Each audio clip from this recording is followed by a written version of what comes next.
There is nothing wrong with your internet. Do not attempt to adjust your settings. We are controlling the podcast. We control the squealing and the screams. We can make your heart flutter, your eyes blur from tears, or sharpen your mind to crystal clarity. For the next hour, sit back. We are in control of what you hear. We repeat, there is nothing wrong with your settings. You are about to experience the awe and mystery known as the female mind. You are now entering the Fangirl Zone.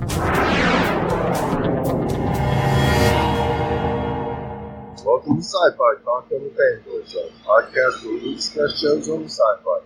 I'm Steve. And I'm Sean Fangirl S. And tonight we'll be discussing episode 4 of season 4 of The 12 Monkeys. Holy cow. We thought the Old West could be so bananas. Right. It was, oh my god, it was so good. And it was so weird, like, the way we were kind of split up this time. Yeah. Like, it just was in a way I wasn't expecting. Right. So.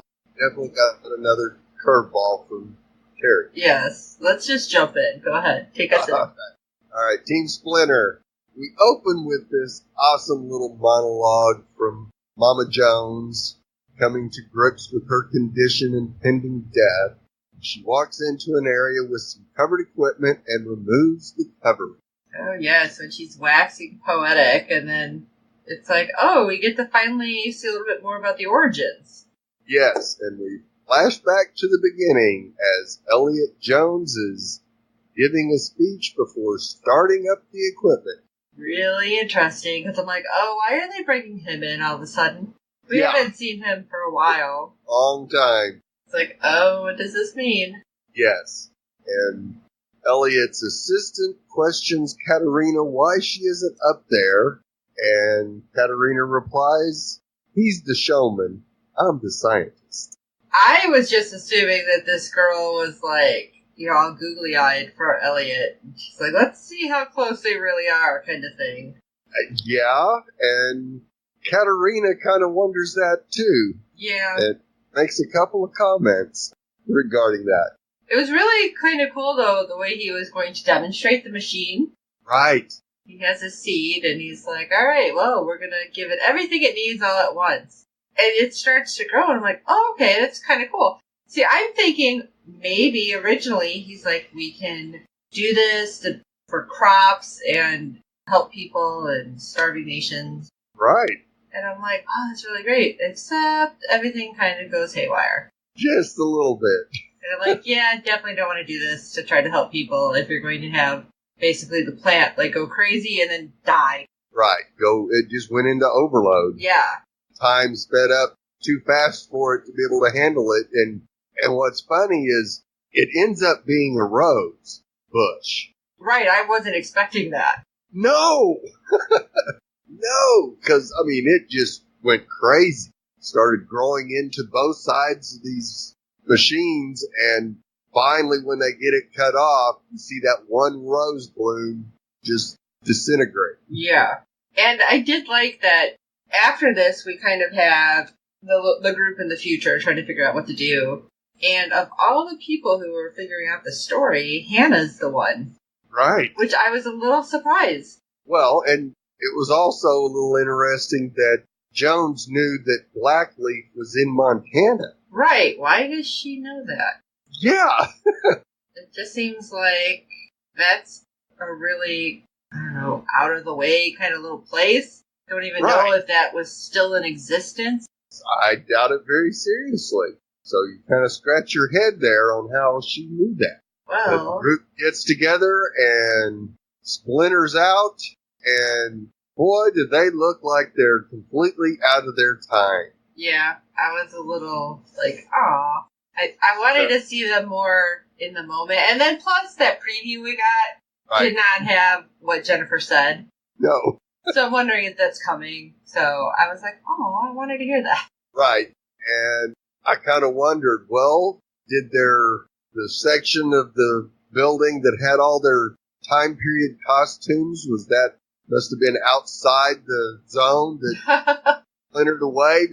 Maybe. Or Nobody they just even- figured nobody's going to notice us. Well, No, 1852, come on. yeah.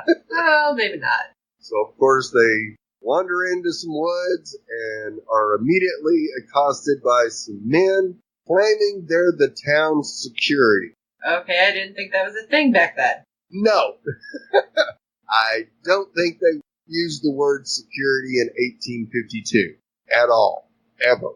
Right. And then Cole trying to say, oh, we just came from up the road like a couple days out. And they're like, there is nothing around here. And you're like, oh. Miles and miles and miles. Well, I'm just trying to help these little ladies here. Johnson. Yeah, the little ladies were very good with their own firepower. Yes, they were. And they take those three guys out pretty quick. Oh, man. It was good. And, of course, they're like, all right, well, we gotta get rid of these bodies. We'll stash them in the woods and take their clothes. And, oh, how well the clothes fit. Yeah. You know, that's always my thing. I'm like, couldn't something have been, Right. like, really ill-fitting, at least? Yeah, because those dudes look pretty damn big. Right. And none of our people are that big.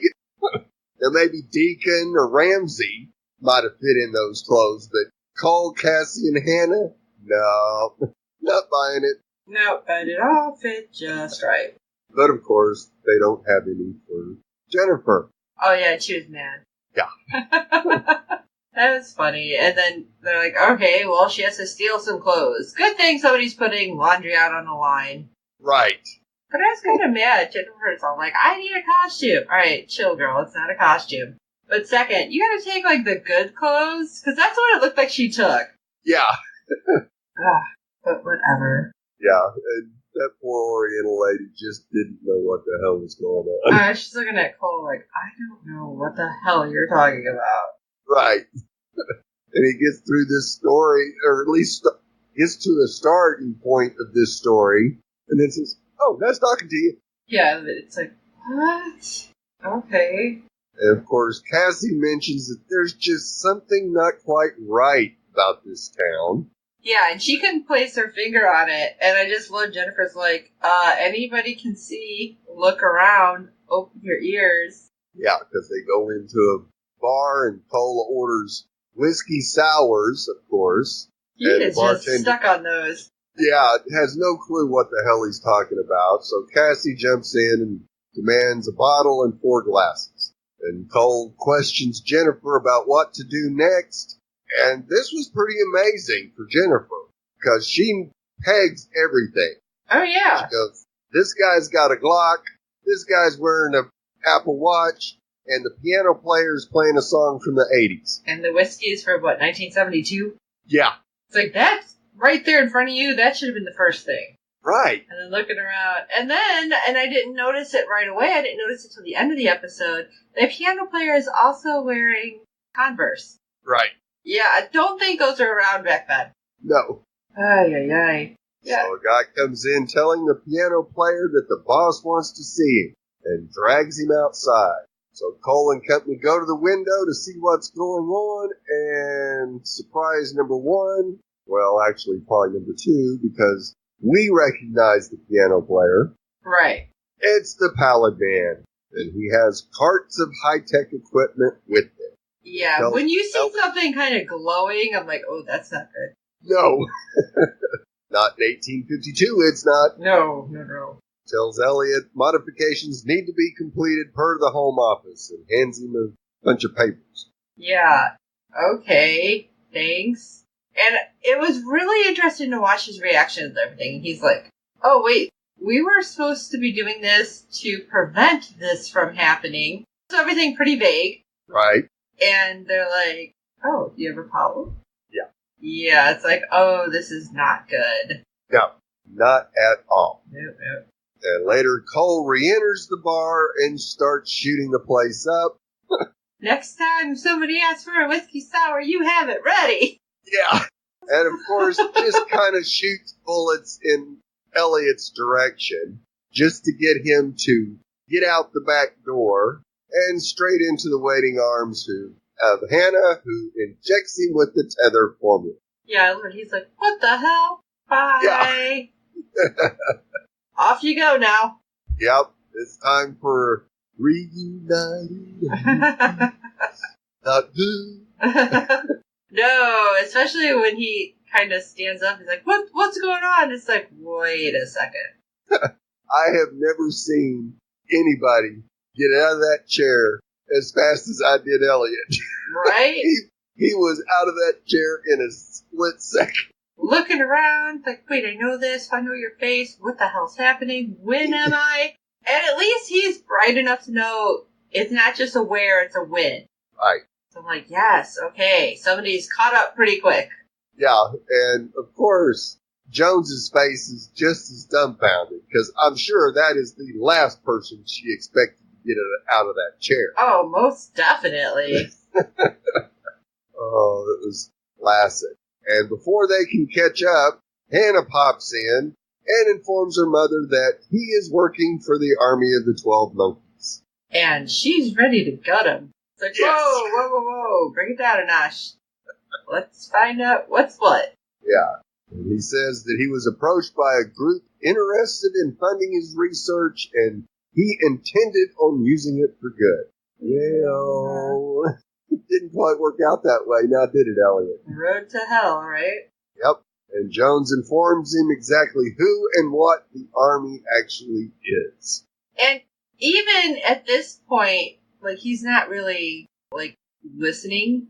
Right. Is what I felt. Like, he's looking at the board because in the conference room, you know, and he's looking at the board. He's like, what is this? What's going on? Who's she? As he's pointing to Hannah. And I love this little bomb because you haven't thrown enough, like, here, let me make you crazy in about 10 seconds. Right. Bombs on him. Hannah, would you mind giving me some time so I can speak to your father? What? Man, did his head, like, whip around? I think he may have popped a vertebrae. Yes, I think so, too. But that was so awesome to see that reaction on his face. It was like, what? Yeah. Yeah. I loved it, though. Hannah, yes. I mean, at this point, Hannah wasn't even looking, like, weirded out that he didn't know. Right. No, she absolutely didn't think he knew. Oh, okay. See, I was thinking that he had known, or she thought he knew. And just right. whatever No, I happened. don't think so. Yeah, oh, okay. She was such a small child when he died that I doubt very seriously that she ever had a clue that her father even knew that she existed. Oh, okay. And so we get a little backstory between Jones and Elliot. We find out that Katerina never, ever, ever planned on having children because she was never taught, and she only wanted to be great in what she knew. Well, I mean, I can't say that that's a bad thing. And, I mean, okay, let me hold the mirror up to myself. I was never ready. Well, we were never ready. And then now it's like, is it something that we want to do? Because I feel like we're kind of past that part in our life. Right. So I can't look at her and say, oh, how dare you? And there's people out there who would be saying, you should have had a kid. You should have wanted one. But there's a lot of people who just aren't in that mindset. No. But then, when you turn it and look at this, and she actually says that, I never wanted one, but then things changed. So, yeah, she never planned on it, never believed she would because she was never taught. And yet, when she ended up pregnant, she was thinking she wasn't going to have the baby, and then whatever changed everything. Right. So, it doesn't mean that you just say, well, screw it, we're scrapping the whole relationship. But apparently that's kind of what happened because Elliot always wanted to have a family, and it basically destroyed him when she informed him that she was pregnant and then left him. Yeah. Well, yeah, and then he's like, well, I took the research because it was the only family I thought I'd ever have. Right. What?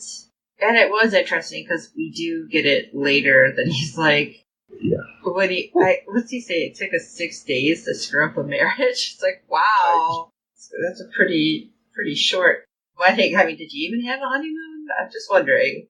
Right. And so apparently Jones and Elliot comes up with a plan on how to deal with what's going on back in the past that we don't see because both Elliot and Hannah return to Blackleaf with the plan. The goal is to blow up the power units that have arrived but not yet been installed. Yeah, doesn't it end up being something from Jones's actual company from the future, too. Right, yes. Which there's a monkey wrench for you. Yeah. Oh, yeah. Titan's almost completely built with rarity and equipment. Yeah, it's like, wow. Yes, you've led to your own destruction. So, of course, Cassie questions, how are they going to blow these things up? They don't have any grenades or C4. Right. Well, but you know what we do have? Wile E. Coyote's favorite thing to use. Dynamite! So yeah, we got tons of it over there. I feel like this is bad. If you're bringing stuff to the past, maybe you bring something a little more stable than dynamite. Yeah. Just a thought. Yeah, so Elliot informs Cole he needs to go check in with Pallid Man, who asks where he's been, and Elliot asks him if he has any family, which he replies, no, they're all gone, and asks if he's had any children, which of course he hasn't. And then Elliot opens his mouth about finding out that he just found out that he was a father. Now, Pallid Man knows that he's not from 1852. Well, yeah, he's sitting there with his laptop open with no issues. Yeah, so, Pallid Man kind of looks at him and goes, what the hell's going on here? Fortunately, some gunfire breaks out, and he leaves the tent, giving Elliot the opportunity to snag a flash drive from the laptop. Yeah, it's like, okay, okay, I'm just going to keep everything on this thumb drive. It's totally fine. Right. Nothing will ever happen to that. That, yeah, exactly. Yeah. Zoinks. That's what I heard as he pulled that out. Yes. I'm such a child. Anyway.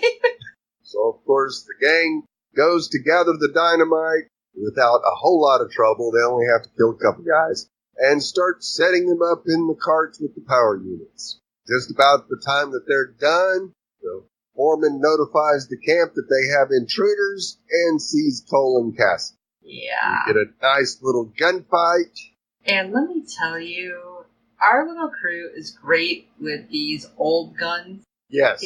Which weren't as accurate. Right. But they're doing great. I mean, headshot and everything. Okay. Well, with as much experience as they've had with older weapons, I guess I can see why they would be so good with them.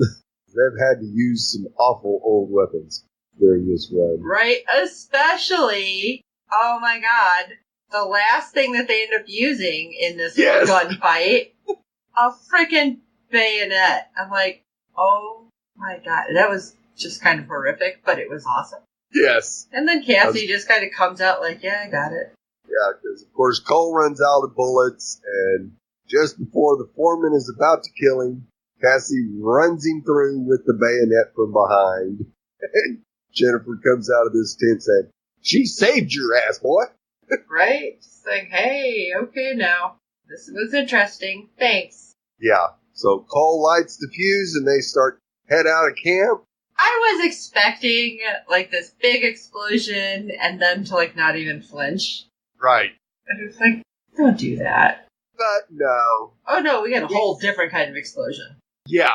We see a boot step on the fuse, and as it pans up, it's Deacon and a couple of thugs with machine guns. I couldn't believe it.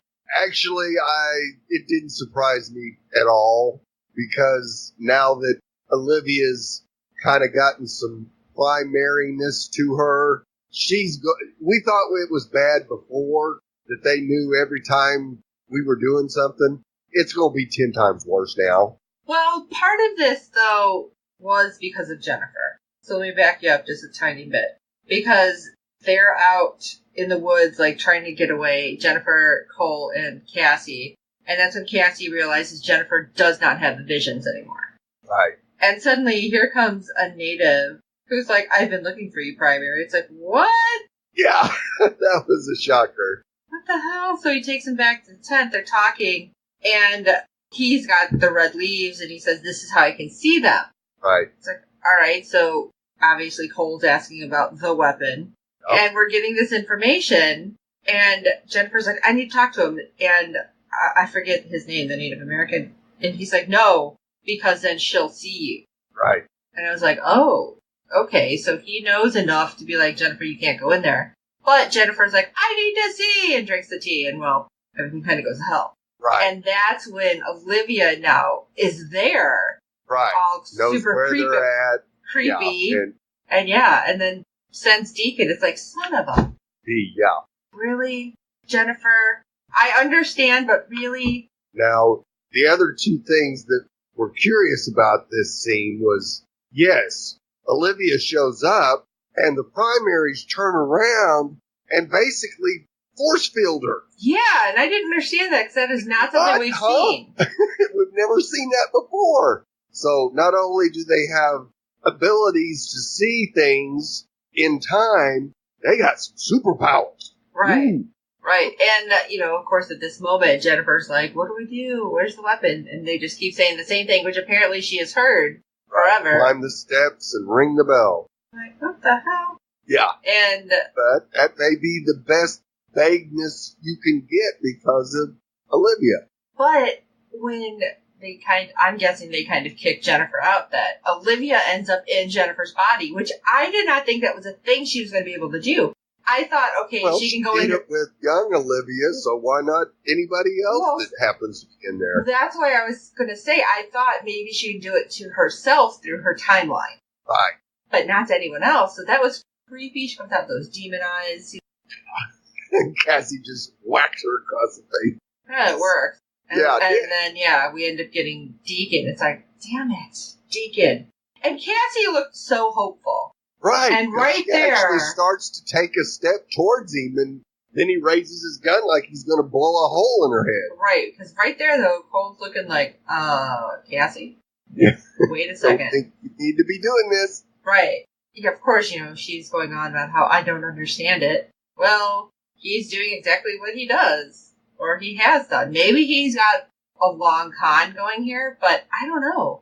It sure doesn't look like it to me. No. But as our crew is running for their lives, of course. Yeah, fortunately, Deacon's not as good a shot as Cole is. Well, Deacon is telling the Pallid Man, oh, we gotta move this. It's coming from the witness. And he just seemed kind of pissed about that, though. Oh, of course. And I'm trying to figure out, have we seen where he got those marks on his face? No. Okay. See, they're going to really have us all jacked at this time. Right, yeah, because he was dead. And Cole even mentions that when they see him. Or was it Cole? Cole or Cassie goes, didn't we see him die already? Yeah. Oh, I think it was Hannah. But yeah, either way, somebody's like, wait, where are we in the timeline, basically? Yeah. But the Pallid Man, and this is what I thought was interesting, he's like, fine, but we need the architect. And he tells that to Deacon specifically. But then, as they're running, Hannah and Elliot, I'm assuming Elliot's the architect, right? Right. Is outside of the area because they're running. And next thing we know, Deacon's there, and Deacon shoots him.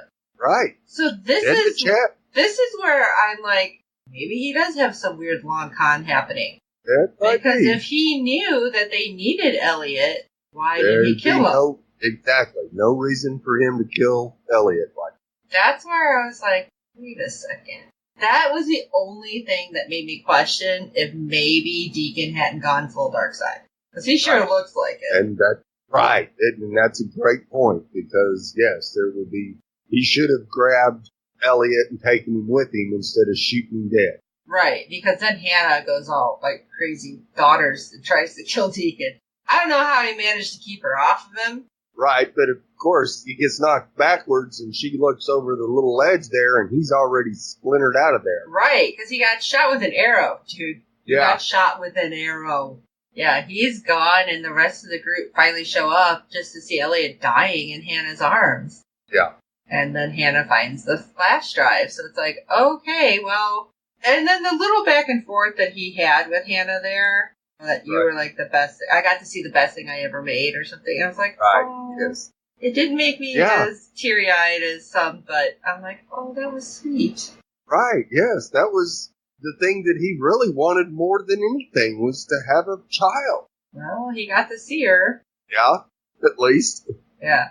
And then we're back in the future, which I did not have times popping up on when I was watching, so I didn't write down the years. I didn't help. To get the cheat this time.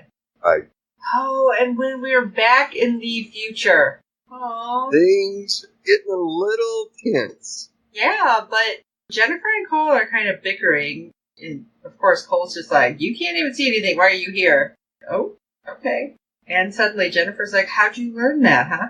How'd you learn that, Ouroboros? I'm like, uh-oh. Yeah. And Katerina stands up and informs them that she's dying from splinter radiation. And that stops everybody dead in their tracks.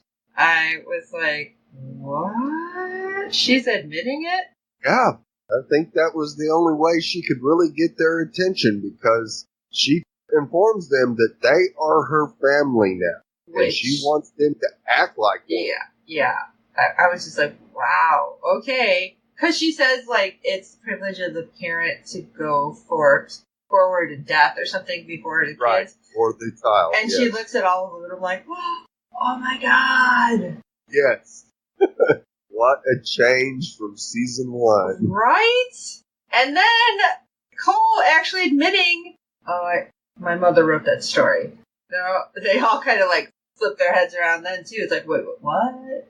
Who's your mom? I don't know. Her name is Marion. It's like, he really did not know anything. And I'm wondering what we said the first episode is something with that, Ouroboros somehow connected to his mom then. Right.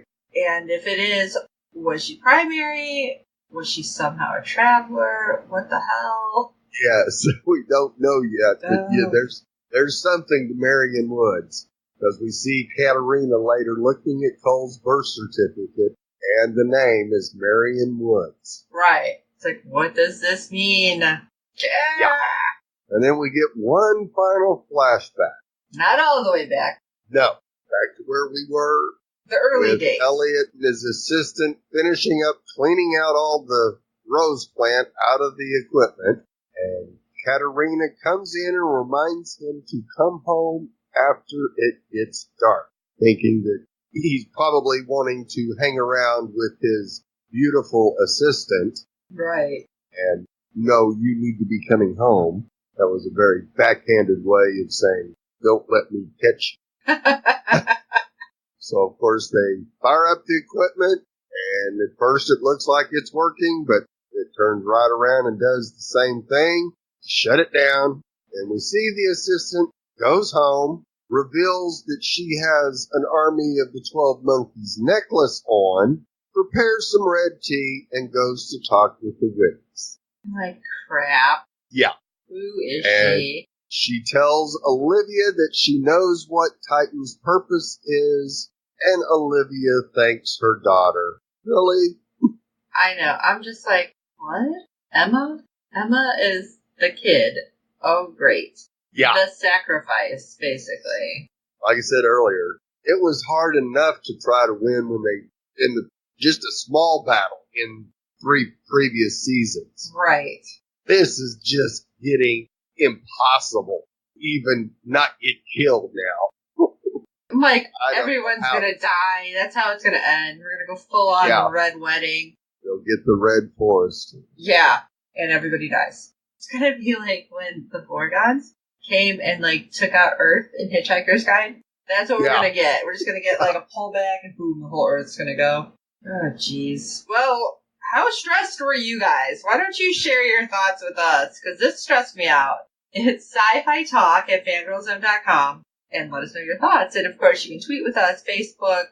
All of our contacts are on www.fangirlzone.com. You can post comments underneath our YouTube video. Well, it's not really a video, but our episodes, or on the website itself. You can post a comment, what you think about what's going on, how you felt about it. Were you stressed? Because I was. Like, I have a lot of stress in my neck right now. Like, I can feel it, because I'm like, oh my god.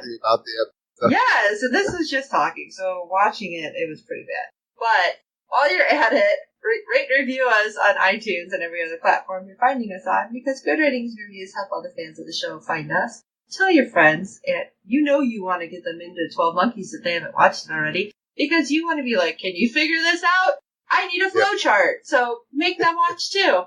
And it's so funny, friends of mine who do watch, they're like, I am even more confused than I was in the beginning. It's like, he's just like, somehow it's going to come together. I know it. So, all that being said, thank you for listening. I am Sean, Fangirl S. I'm Steve. That's the Munsters thing. And until next time.